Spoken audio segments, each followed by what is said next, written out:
लेकिन क्या इस पत्रकार के और परिवार के ह्यूमन राइट्स नहीं है? क्या इस पत्रकार के मानवाधिकार नहीं है?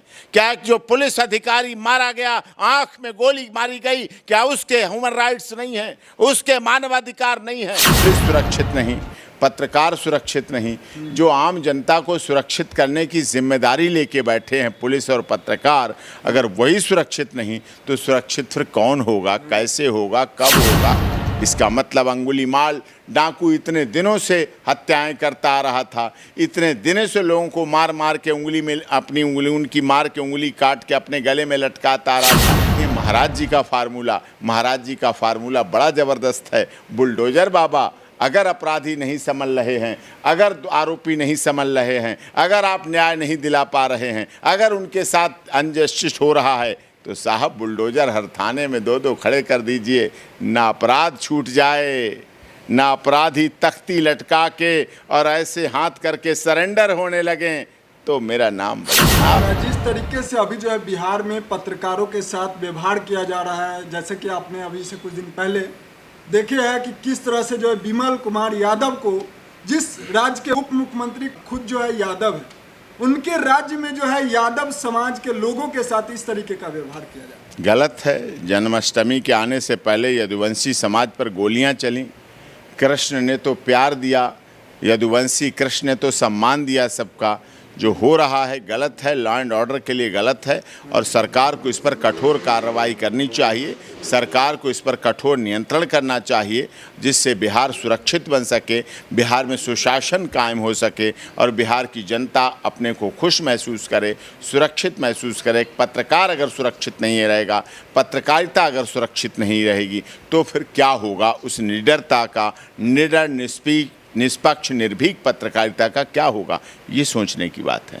एक और सवाल है कि जिस बिहार को आप सुरक्षित करने का बात कर रहे हैं, वहाँ सुरक्षित कौन करते हैं? पुलिस प्रशासन। वो पुलिस प्रशासन इस राज्य में सुरक्षित नहीं है। हाँ, ये भी बात सही। पुलिस वालों की हत्या हो जाती है। अररिया में जो है एसएचओ साहब के ही ऊपर जो है फायरिंग कर दिया गया। ओह, कितना दुखद है। बहुत दुखद है। पुलिस सुरक्षित नहीं, पत्रकार सुरक्षित नहीं, जो आम जनता को सुरक्षित करने की जिम्मेदारी लेके बैठे हैं पुलिस और पत्रकार, अगर वही सुरक्षित नहीं तो सुरक्षित फिर कौन होगा, कैसे होगा, कब होगा? ह्यूमन राइट्स आहत होंगे, मानवाधिकार आहत होगा, लेकिन कहाँ होगा?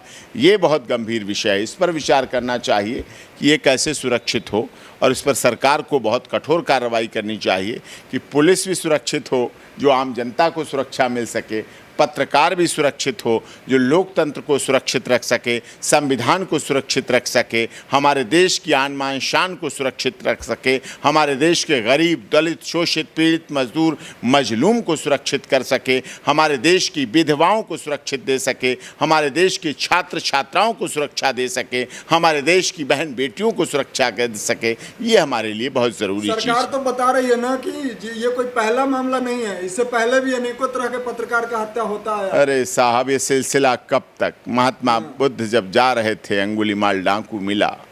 अंगुलीमाल डाकू ने कहा ठहर जा, महात्मा बुद्ध को कहा ठहर जा। महात्मा बुद्ध ने कहा मैं तो ठहर गया, तू कब ठहरेगा? इसका मतलब अंगुलीमाल डाकू इतने दिनों से हत्याएं करता आ रहा था, इतने दिनों से लोगों को मार मार के उंगली में अपनी उंगली, उनकी मार के उंगली काट के अपने गले में लटकाता आ रहा था। तो क्या एक दिन नहीं रुका? आप बदलिए। आप सुशासन बाबू हैं, आप 2024 की तैयारी कर रहे हैं। आप कैसे बिहार को दिखाएंगे? आप कैसे बिहार का मॉडल पेश करेंगे देश के लिए, प्रधानमंत्री पद के दावेदार के लिए? ये सोचने वाली बात है। आप करिए तेज। अगर आप में तेज़ी नहीं आ पा रही है तो आपको मैं एक फार्मूला देता हूँ, उधार दे रहा हूँ, ले लेना अच्छा लगे तो। उत्तर प्रदेश के आदरणीय महाराज जी का फार्मूला बड़ा ज़बरदस्त है। बुलडोजर बाबा, अगर अपराधी नहीं संभल रहे हैं, अगर आरोपी नहीं संभल रहे हैं, अगर आप न्याय नहीं दिला पा रहे हैं, अगर उनके साथ अनजस्टिस हो रहा है, तो साहब बुलडोजर हर थाने में दो खड़े कर दीजिए, ना अपराध छूट जाए, ना अपराधी तख्ती लटका के और ऐसे हाथ करके सरेंडर होने लगें तो मेरा नाम बदलना। लेकिन क्या इस पत्रकार के और परिवार के ह्यूमन राइट्स नहीं है? क्या इस पत्रकार के मानवाधिकार नहीं है?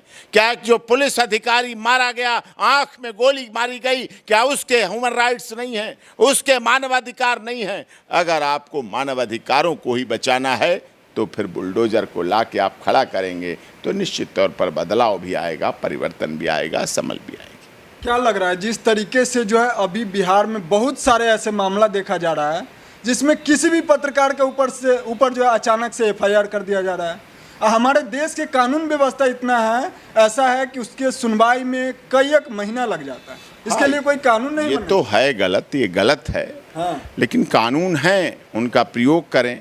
सरकार में विपक्ष में बैठे लोग इस बात को उठाएं, विपक्ष के लोग आवाज़ उठाएं। विपक्ष लोकतंत्र को जीवित रखने का एक बहुत बड़ा महत्वपूर्ण साधन होता है। अगर विपक्ष मजबूती से कार्य करे तो निश्चित तौर पर हमारे देश का लोकतंत्र भी बचेगा, पत्रकार भी सुरक्षित होंगे, पुलिस भी सुरक्षित होंगी, गांव का गरीब, दलित, शोषित, शोषित, पीड़ित, मजदूर, मजलूम, बेसहारा, रिक्शा वाला, रेडी वाला, पान वाला, मोची दुकान वाला, जो फुटपाथ वाला, सब्जी बेचने वाला, जो अपना मेहनत मजदूरी करके, दिहाड़ी मजदूरी करके, साइकिल के पंचर की दुकान वाला, जिसके पास आज कमान आता है और शाम को खाता है, उसके भी अधिकार सुरक्षित होंगे, उसके मूल अधिकारों की भी बचत होगी। तो जैसा कि आपने सुने कि किस तरह से जो सुप्रीम कोर्ट के वरिष्ठ वकील डॉक्टर AP सिंह सर थे, इन्होंने जो अपना विचार रखे। फिलहाल इस वीडियो के बारे में आपका क्या कुछ प्रतिक्रिया है, नीचे कमेंट में लिखते हुए जाइएगा। मिलते हैं किसी अन्य खबरों के साथ, तब तक के लिए दीजिए इजाजत। जय हिंद, जय भारत।